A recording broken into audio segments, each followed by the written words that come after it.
Already ট্রেনটা কলতে শুরু করে দিয়েছে, আস্তে আস্তে প্যাসেঞ্জাররাও আসছে, আর সাথে সাথে যে প্যান্ট্রি যে জলের বোতল এগুলো সব কিছু আস্তে আস্তে লোড করছে। আর এখন আমাদের এখনও রেডি হয়নি, লাইটও জ্বালায়নি, তো আস্তে আস্তে উঠবো। এখন আগের ভিডিওটা আপলোড করছি, দেন আমরা তার ওঠার ব্যবস্থাটা করছি, তাই একটু বসে আছি। তো আমাদের মোটামুটি আমার সেটেল দেখেছি, সৌগতে যে বসে আছে, আমারটা পড়েছে আলাদা আলাদা, মুশকিল হয়েছে এটি। একটা হচ্ছে আমারটা হচ্ছে 1 নম্বরে, সৌগতের 2 নম্বরে, আর আকাশে একদম লাস্ট 7-এ। এটি হচ্ছে আপাতত মুশকিল, কিন্তু অসুবিধা নেই, ম্যানেজ করে নেবো। এই যে সৌগতে এরকম সিট এরকম থাকে সব কিছু, এই হচ্ছে ব্যাপার।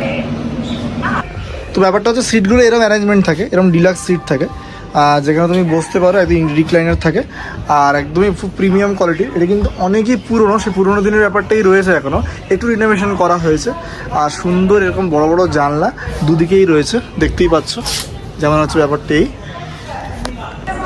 হচ্ছে এরকম অ্যারেঞ্জমেন্ট থাকে।